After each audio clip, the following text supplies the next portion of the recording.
दोस्तों, आप सभी का हमारी नई सीरीज पर्सनालिटी डेवलपमेंट यानी कि व्यक्तित्व विकास में स्वागत है।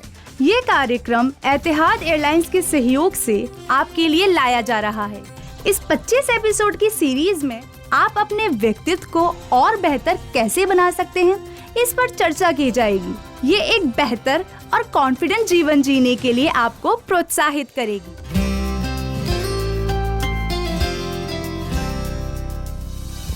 पर्सनालिटी डेवलपमेंट यानी कि व्यक्तित्व विकास के 5वें एपिसोड में आप सभी श्रोताओं को नमस्कार।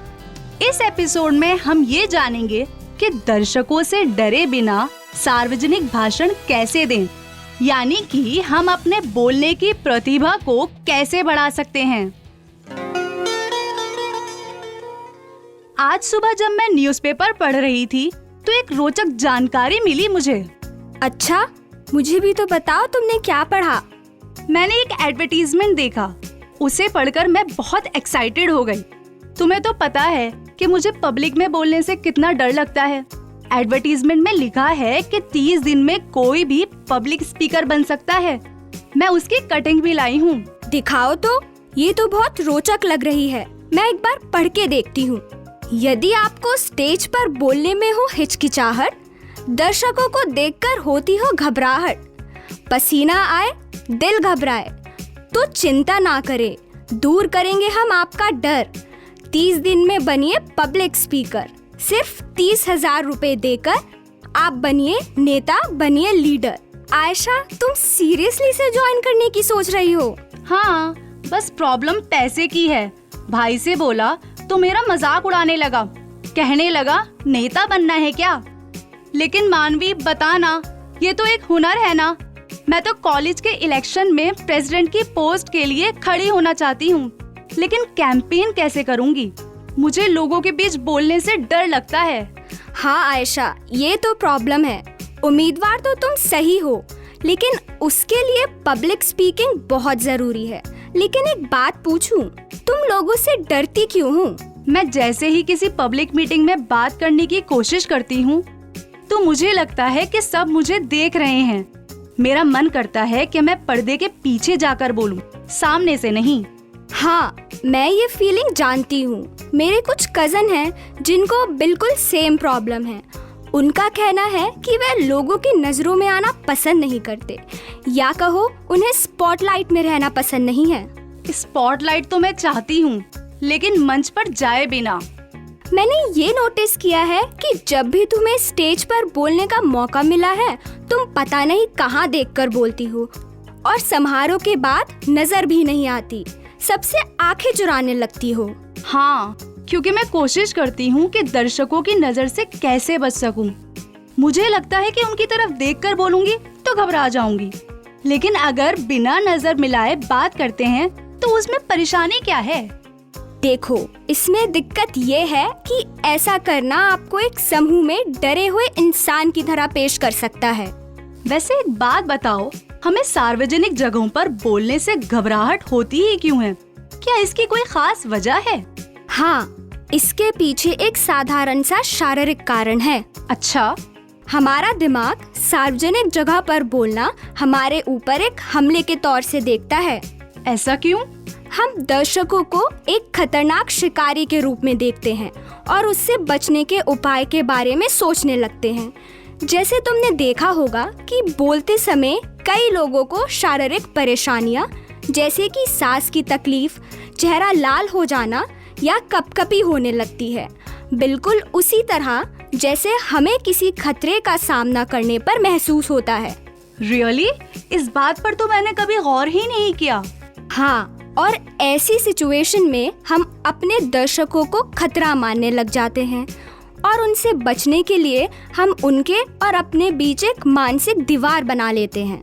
एक मानसिक दीवार बना लेते हैं? इसका क्या मतलब है? देखो आयशा, ये दीवार दर्शकों और खुद के बीच की होती है। जैसे कि हम दर्शकों के बजाय अपने जूतों पर ध्यान देने लगते हैं, अपने नाखूनों को चबाते हैं या नीचे देखने लगते हैं। ऐसा कर हम अपने सामने बैठे लोगों को बिल्कुल ही नकार देते हैं, जैसे कि वो वहाँ है ही नहीं। मगर क्या ये सही है?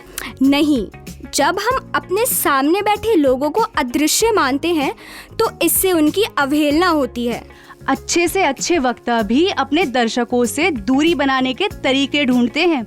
असल में ये हम इंसानों की फितरत है। इसलिए मैं वो कोर्स ज्वाइन करना चाहती हूँ।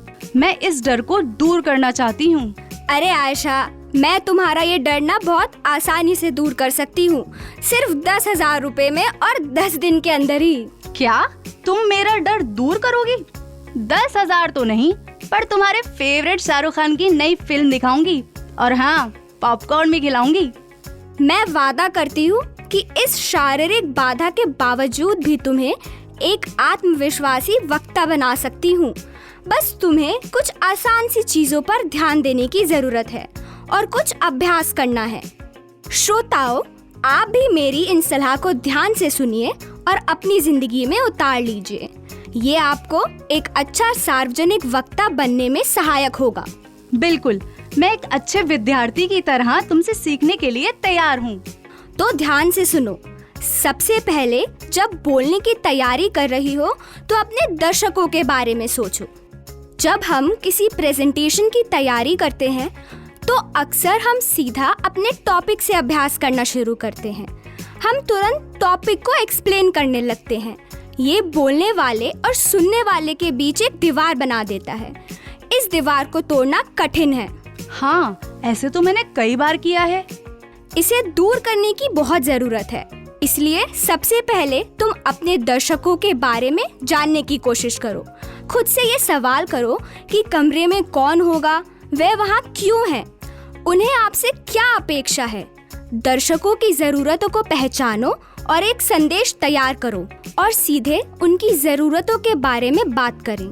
दूसरी बात ये आयशा कि बोलने से ठीक पहले अपने दिमाग को दोबारा फोकस करो। इससे तुम्हारा क्या मतलब है मानवी? देखो, बोलने से ठीक पहले आप सबसे ज्यादा नर्वस होते हैं। ये वो पल है जहां आपका दिमाग आपसे कहता है कि हर कोई मुझे जज कर रहा है, मैं विफल हो गई तो क्या होगा।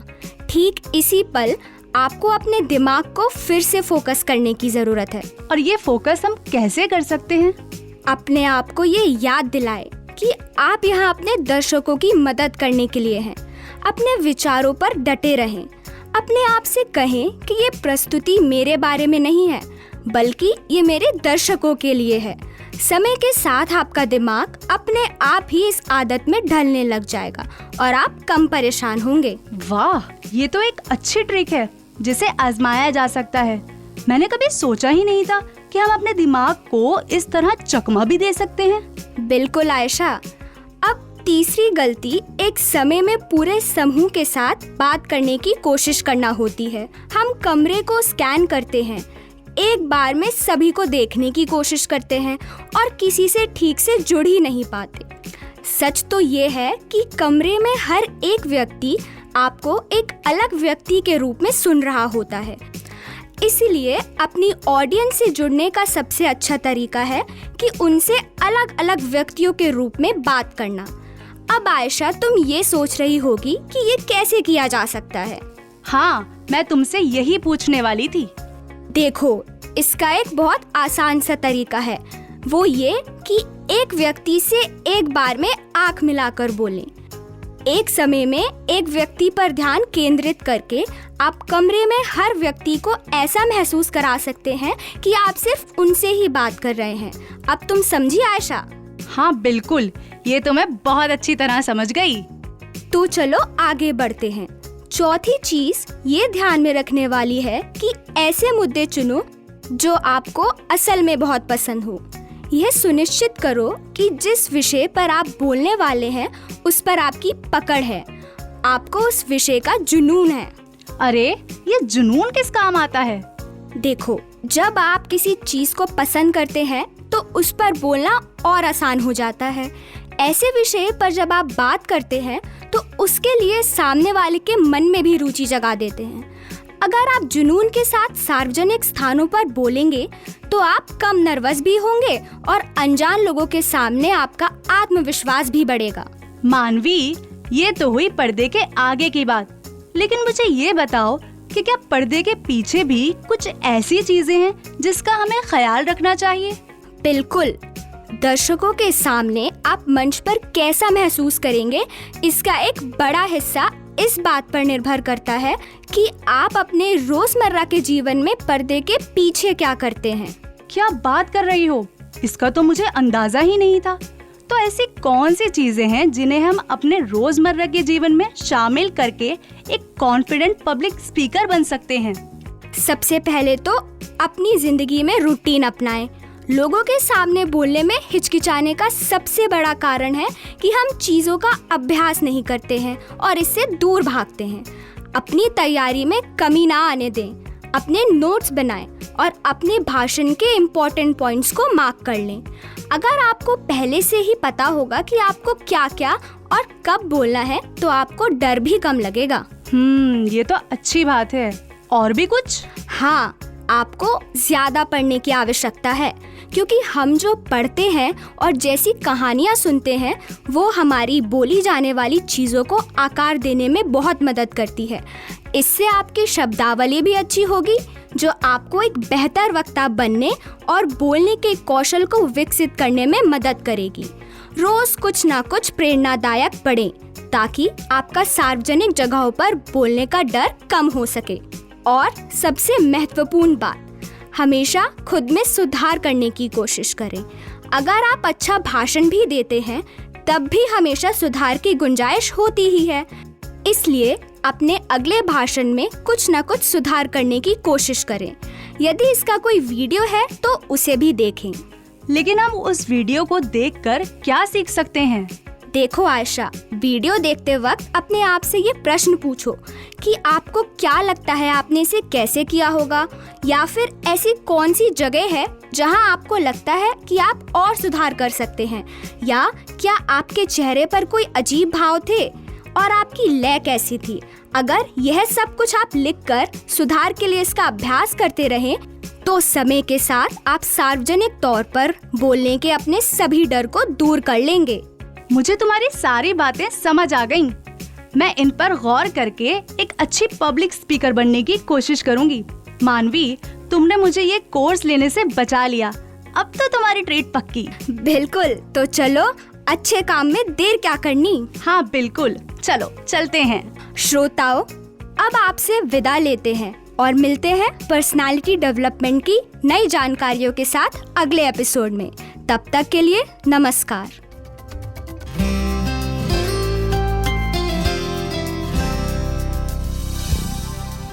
आप हमारे ये एपिसोड रेडियो मेवात पर सुन सकते हैं। साथ ही फेसबुक, ट्विटर और यूट्यूब चैनल पर भी देख सकते हैं। दोस्तों, यदि आपके मन में अब भी कोई सवाल है तो आप हमें 8685904904 पर फोन कर सकते हैं, या 8395904904 पर व्हाट्सएप कर सकते हैं, और हमसे अपना सवाल ईमेल पर भी पूछ सकते हैं। हमारा ईमेल है info@radiomewat.org।